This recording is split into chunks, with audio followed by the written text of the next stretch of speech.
Hey, what's up, everybody? My name is Rivas. I am the founder of Break Free Worldwide out in Houston, Texas. And today we have a special broadcast today, and we're excited. And as a reminder, this video is for informational purposes only and is not intended to be substitute for professional medical advice, diagnosis, or treatment. Always seek the advice of your physician or other qualified health providers with any other questions you may have regarding any medical conditions. So let's start the show. All right, I'm excited to introduce Stephen Flores, MD at Covenant Health out of Lubbock, Texas. How are you? How are you feeling today? I'm doing great, Moy. Thanks for having me on. I'm excited.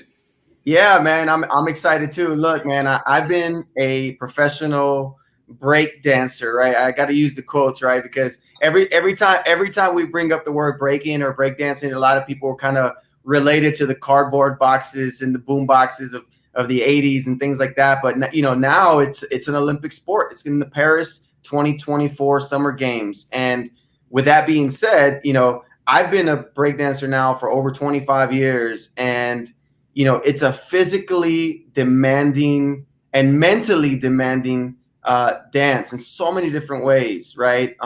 When I first started, I started because it was just something that I love. It was, the way I look at it, it was more of a positive alternative for me, right? There's a lot of things that I could have got involved with the streets and a lot of all these other negative things and all these cliche things that you hear about, but they're the absolute truth. And through this process, I fell in love with the dance, started doing it every single day, but literally with no direction, just trying to figure out. And so figure out how to get the next move or how to get to the next event. And along the way, I beat myself up, man. I beat myself up trying to learn. So I never had a professional physician to talk to or a doctor to tell me, hey, do this better, do that better. So I'm excited to dive a little deeper with you and how you can help the breaking community, the B-boys and the B-girls, as they advance towards the Paris 2024 Summer Games and beyond. But before we kind of get deeper into those conversations, please let us know a little bit about your background, your role at Covenant, and everything else you got going on. Yeah, absolutely. So I'm originally from Austin, Texas. I went to the University of Notre Dame for undergraduate college, and then I ended up in San Antonio to do my medical school training. And then I came up here to West Texas, Texas Tech University, and I did my orthopedic surgery residency at that point. Then I actually did an extra year in what's called sports medicine.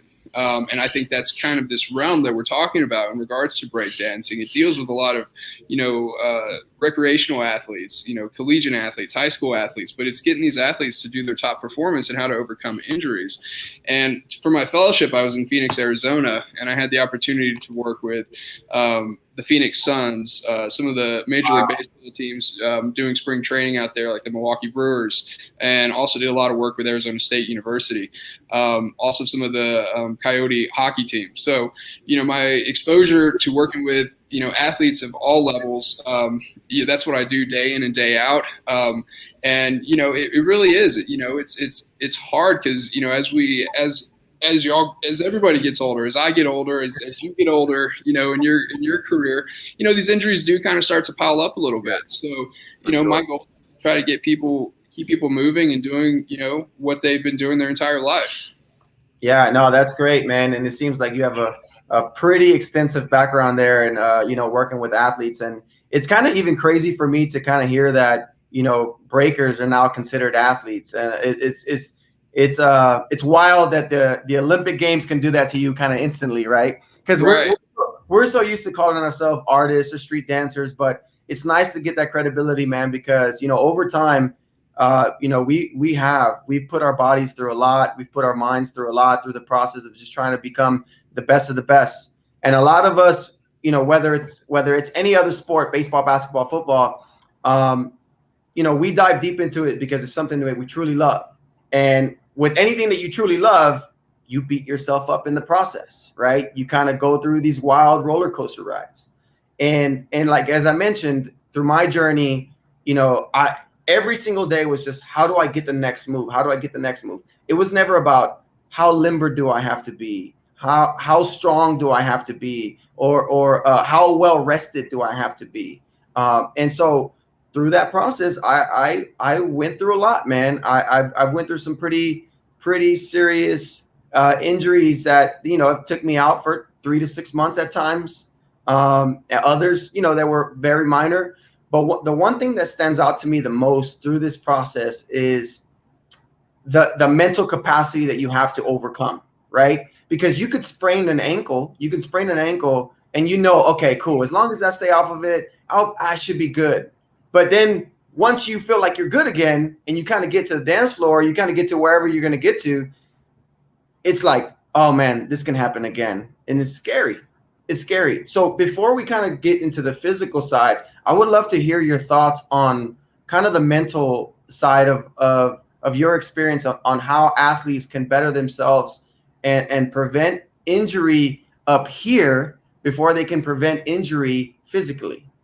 Sure. I think the psychological impact that you're talking about, it really is important. And I have this discussion almost every day. I take care of a lot of our local high schools. I also take care of some of the local universities. And, when I get an athlete that sustains a significant injury that's going to require time off from sport, which, your sport is dance, but, we're saying time off from sport, I think the psychological impact can be heavy. Especially heaven forbid, if we have to do a surgical procedure or something that does require a 6-month or a 9-month rehabilitation before I let them go back full speed. And we have science to back it up. We do have literature that talking about the psychological impact that injuries, can have on athletes. And so, I work with my athletes day in and day out just to kind of try to keep them motivated. I think, motivation is key. When we're dealing with an injury, for you, you're out and dancing and you love dancing, but sometimes when you're taking care of your body, you got to kind of take a step back and just get back to the basics of, working out and stretching and, really allowing your body time to rest. And that's boring. No, in any sport, nobody likes doing that stuff, but it's important. And sometimes the body does need to rest. And so, I tell my athletes to approach it, like they're approaching working out, when they were younger, when you're in high school. It's a grind. Anything's a grind. You have to embrace the grind, and you have to, just, set your mind up right, focus on it, and know that, you're going to get through it. And you have a team, here at Covenant, we have a team of physicians and support to work with our athletes to get them better. And that's really what we're trying to do, is set them up with that support staff and also with those coping mechanisms. In regards to injury prevention, I think that's a key component. Is you also have to think about the fact that our bodies are aging. Nobody gets younger as they, have more birthdays. And so you just kind of have to mentally understand that, your body's different in your late 20s than it was when you were a teenager. And if you want to continue to compete or participate in dance at a high level, mentally you got to know, okay, if I want to be doing this, I got to take care of my body. I can't just go out and perform, on a whim. I need to be prepared to I need that preparation to get to that point. Yeah, I think that's good. And I really love something that you said that really stood out to me immediately is when you said back to basics. That's something that even as a breaking instructor, teacher, mentor, it's something that I tell my students all the time. The foundation is everything, right? Without a solid foundation, your house can't hold up. And so whatever it is that you're building, those foundational key elements are what hold you together long term. And so you also mentioned that how boring that could be. But it's the boring things and the simple details and those little things that allow us to kind of have longevity in the things that we love to do, right? That's extremely, extremely, extremely important. I'm glad that you said that because, nowadays with social media and everything that's kind of advancing in technology that allows us to have quick accessibility to everything and seeing people improve a lot faster than you, right? Because when you're at home and you see a peer and you see them post a clip of them going crazy on the dance floor and you're like, oh man, he got that before me or she got that before me. Why can I do it? And so it immediately psychologically impacts you here. But as long as you rely on your foundation and your key elements, you're able to do those things as well. Because now I see this a lot going to some of the biggest breaking events in the world or even practice sessions or training rooms. I go in there and every time I see a young break dancer hit the floor, the first thing they do is they just try to show off. They try to go crazy. No stretching, no warm up, no nothing. And I'm just like, for me, I'm about to be 38 this month. And I've been doing this since I was a kid. I'm just like, man. 38 years old, you look good. Yeah. And so I'm just like, So whenever you were saying about like no one's aging, I'm like, hey, speak for yourself, brother. Yeah. No, but when I see everybody kind of just go extremely crazy, I'm like, whoa, it kind of gives this little irk in my body of like, slow down, take time.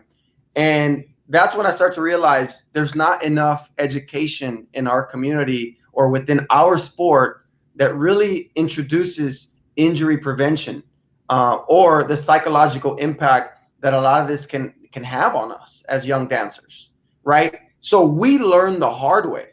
And I love that what we're doing with you here in Providence Healthcare, we're able to introduce a new concept of, especially to breaking, a new concept of like, hey, there's people out there that are willing to help. There's people that are willing to support you through the process. And you don't have to beat yourself up like Moy did. You don't have to beat yourself up like some of the OGs, the quote OGs of the game did the way they did. And so I love that you brought up the back to the basics thing, because for me, foundation is everything. And a lot of people still trip out on me today that I still can compete at a high level.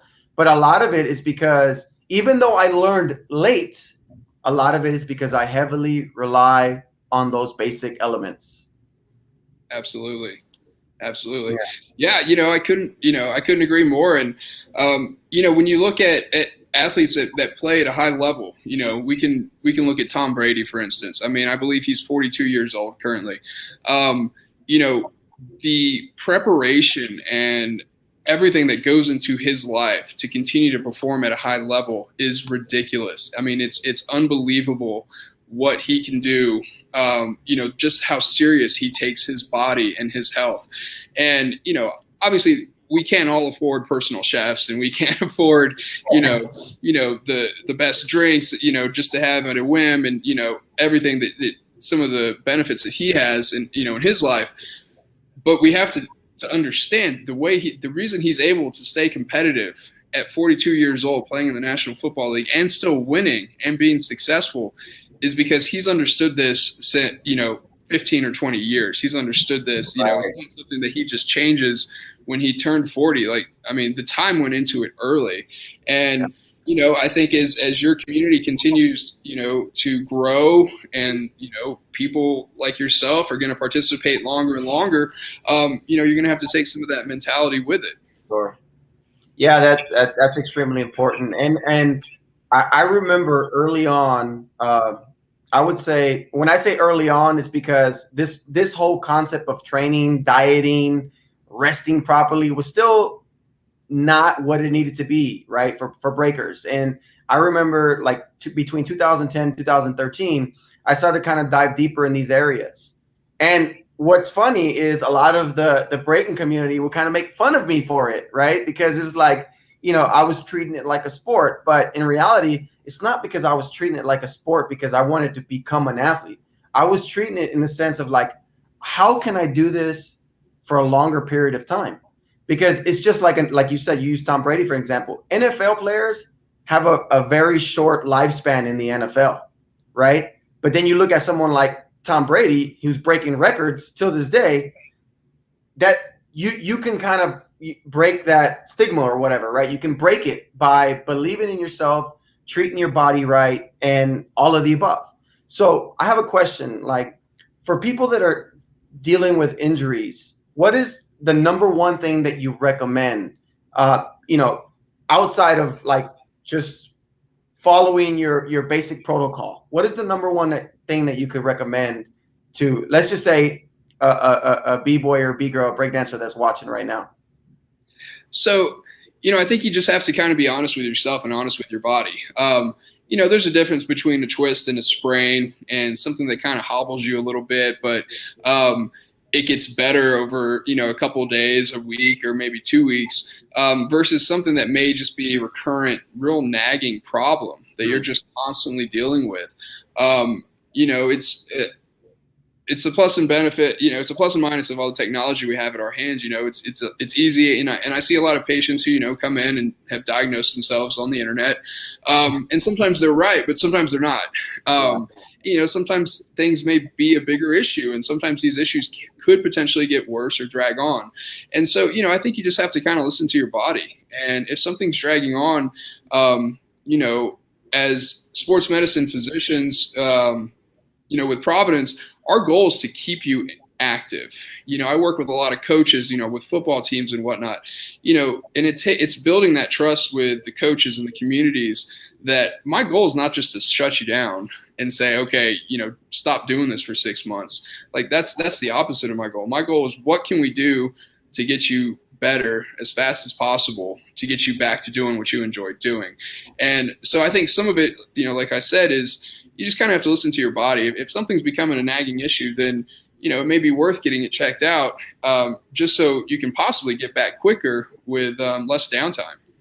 Yeah, I think you kind of hit it on the nail for me, because that's something big for me. The moment that my body feels some type of stress, or if I'm feeling a certain way, I just trust it. I'm a big person trusting my gut feeling. Like I'm really, really big on that. And it's kind of hard, right? Because when I tell a friend of mine, a peer within the community, and I tell them, just trust yourself, they're like, what do you want me to trust? It's like, no, but like you should know what your body is capable of, what it's feeling and what it's telling you. I remember people would see me. There was a point where I was heavily involved in major competitions, and I was training and competing all the time. And I was constantly posting all my training videos, and people were always telling me, with all that training that you do, I mean, are you sleeping? Are you this? And I'm like, you guys are seeing a small percentage of what you're seeing on social media in comparison to my actual life, right? And sometimes we get caught up in that. So, that psychologically hurts us as well when we see kind of everybody going crazy on social media, but it's not real life in full, right? And sometimes I think also that has an impact on us too. And so I feel like and I've seen this before, it's even hurt me, and I'm using myself as an example, but I've seen the people that I was going to compete against, and I see them going crazy, and then it's affecting me, and then I try to go crazy, and then I end up getting injured. And I want to talk about a specific injury, and I had a hamstring injury between literally 2017 and the end of 2019. This did not go away, and hamstring injuries are like the worst because it's attached to your back, your entire legs, and I was at one point feeling it to the top of my head. Like I could feel everything just rush. But a lot of it was just me being stubborn. I felt like I could still continue, and then I would see my competition going at it. But the moment if I backed out of somebody, I was walking away from my problems and not attacking them. But and through this process, I stayed injured longer than I should have, because I didn't, even though I knew to trust, through this process, I didn't trust. And I felt like I was injuring myself more, but I was kind of filling a void on this side because I just was trying to please people. And that's injury in itself in so many different ways. I mean, how do you see that, and how does someone overcome that? Well, hamstring injuries, just like you said, are notoriously just painful to deal with, and I personally, they're one of my least favorite injuries to treat, just because they just drag on, and it's so frustrating for the patient. It's frustrating for me. It's frustrating for, the team or the staff that wants this player back. I mean, but unfortunately, that's just a nuisance injury, and the rest required is just so high. You look at Olympic sprinters. When they pull up with a hamstring injury, it's so unfortunate. I hate seeing it. When they get to that level, they're about to run, their Olympic qualifying, competitions, and they, pull a hamstring. They're done. They've made it that far, and they're not going to get to compete to the best of their ability. It's nearly impossible to bounce back from a pulled hamstring. And there are some injuries in the body that are just like that. And it takes time. And like you said, if you go back too soon, you're probably just going to re-injure it. And, Yeah. you know, with you being, you know, a break dancer, you know, you're doing explosive maneuvers, you know, you're popping up and, you know, those muscles are firing at, you know, an explosive rate. And so you're putting just as much, you know, power and explosivity as an Olympic sprinter does when they're, you know, trying to propel their body down the track. And so, you know, it's just one of those hard injuries that, you know, you need a good support staff. You need, you know, some good trainers, therapists, people around you that can, you know, kind of progress you appropriately. So you try to prevent those setbacks, because those setbacks are super frustrating. But then again, like you said, as you know, as we get more into the medical side of it, you know, if you have a big competition coming up, you know, you mentioned the Olympics, you know, if you have something coming up, you know, that's also when you can come see, you know, a medical provider. And, you know, we do have some tricks, you know, we have some new injection modalities like platelet rich plasma, maybe some steroids. I'm sorry, I lost the lights, but, you know, we have things that are coming down the pike that we may be able to get people back sooner. And so, you know, that's just something to know as well. That, and again, this is not surgery. We're not talking surgery. We're talking about how do we get return to sport, you know, as efficiently as possible. No, that's very cool. And I love that you mentioned something that's important that brings up my next question. But you talked about explosivity. You know, breakers, they're very explosive. And as I mentioned earlier, whether you're at practice or you're at a competition, everyone wants to be as dynamic and explosive as possible every single time. They're like 1,000 miles per hour speed ahead, and they just go for it. And a lot of times, you know, this leads to injury as well. What are your thoughts on, you know, warming up, stretching, and things like that? You know, before you actually have to go crazy and explode and do all that, because nowadays everybody just wants to explode and skip the entire process. What are your thoughts on warming up and just getting your body right for that moment? Oh, I think it's critical. You know, I get the culture, you know, of breakdancing. You know, I understand, you know, nobody necessarily wants to be sitting off to the side and stretching. Like, I can understand, you know, how that may be perceived, but you know, again, I think it's part of the ongoing process of kind of, you know, really taking that next step and really considering yourselves athletes. And when you kind of put that mindset on, that, you know, I need to take care of my body to function at the highest level, then I think it makes absolute sense. You know, you need to prepare it. You need to stretch. You need to warm up just like any highly competitive or elite athlete would do. Yeah. It looks like we got a question in from one of the viewers. It says, what are the most common injuries for breakers? So if I could answer that, one of the most common injuries that I've seen over the course of my career, fortunately, it hasn't happened for me yet, but I've seen it a lot in breakers, is torn meniscus. I've seen that, and that's probably in almost every sport, but for sure in breaking, I know B-boys and B-girls that have countless of surgeries literally on both knees, and that are still performing at a high level, but it just seems to become this kind of reoccurring issue. What are your thoughts on meniscus tears and how they can overcome you know, something like that? So meniscus tears typically happen because of bad luck, because you're moving your body in such a way that knee, you know, just kind of twists and torques on itself. And, you know, I think I think it makes sense that we see that a lot in your sport, because you're just putting your body through kind of some contortions that you know, I think are going to make it susceptible. When we're dealing with meniscus injuries and the young patients, you know, the meniscus it's the little shock absorbers that's between the knee, and it absorbs some of the energy as you're bouncing up and down. But we do know that when you have tears, these tears can get bigger and potentially lead to early arthritis. And so we are, you know, sometimes aggressive about going to try to fix it, especially in a younger population. You know, again, age does come into play here. We treat a meniscus tear differently in a 20 or 30-year-old than we do in a 60-year-old. So there is some difference in age. But, you know, in your specific group, you know, a lot of times it may mean surgery. But the goal is again, it's longevity. It's to try to keep the knee as healthy as we can, so that way you can keep doing what you like as long as you can. As far as injury prevention, as far as knee injuries go, it's about keeping the knee strong. So it comes down to quadricep strengthening and hamstring strengthening.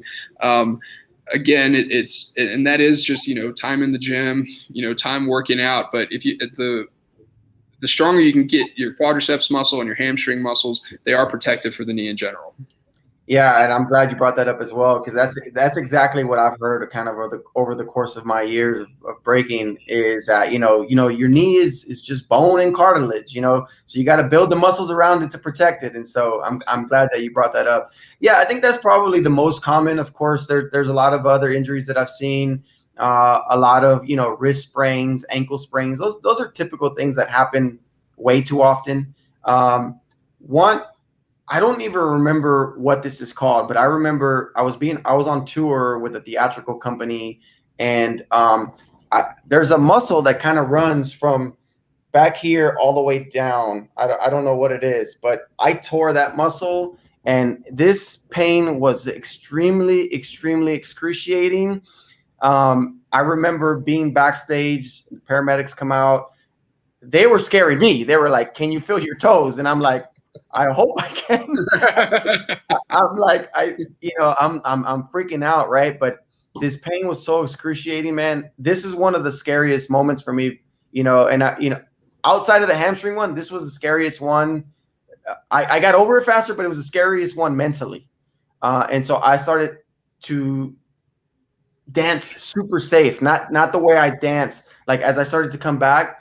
But I remember being at the hospital that night, and the doctor's like looking at me, and he's like staring at me, and he's like not blinking, just looking. I'm like, "Is everything okay?" And he goes, "Are you okay?" And I'm like, "Well, I'm in the hospital. I think I'm okay now." And he's like, "I've seen this tear, and I've seen grown men cry. How are you not crying?" And I said, "I think it's probably the medication you guys have me on." But man, this tear, I don't know what this is called, but was that latissimus dorsi?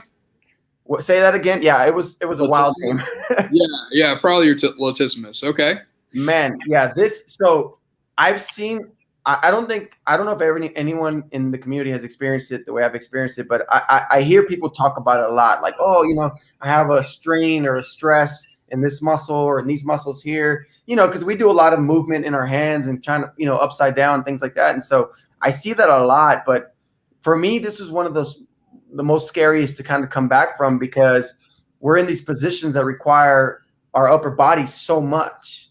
And this was tough for me to get back to that, but I found a way, just kind of slowly just inching myself in, inching my way in. But, say it one more time for everybody. The muscle here. From the back, I think it was your latissimus dorsi. It sounds like. Yes. And typically, how far down does that muscle stretch from your back? Oh, we have some connections up towards the neck and the central spine, moving all the way out, kind of towards your side over here. So, it's a big kind of winged muscle. Yeah, that muscle right there that made me feel like I had muscles in places I don't have places. Yes. But it was one of those things, man, that really just kind of shook me up. And I'm glad that now I'm a little bit more thoughtful about my movement. And with that being said, like, is there any advice that you can give to break dancers that are pursuing this long goal career, or the Olympic Games, or just want to be high level competitors? What is your advice to them overall, whether it's on physical injury prevention or mental awareness or anything? What is your advice that you can share with everybody right now? I think just embrace, like we said, embrace the grind. If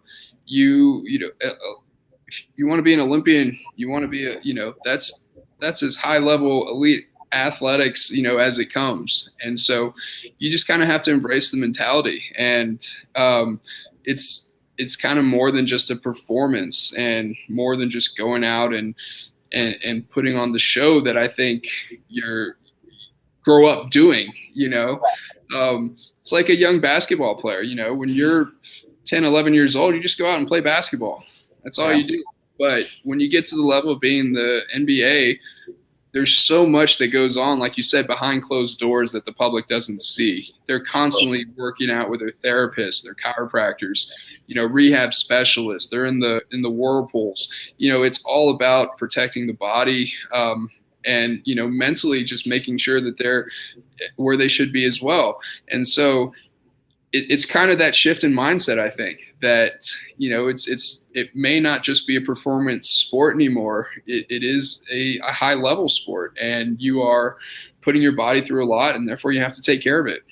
Yeah, no, I think that's great, man. I truly appreciate and value your time today.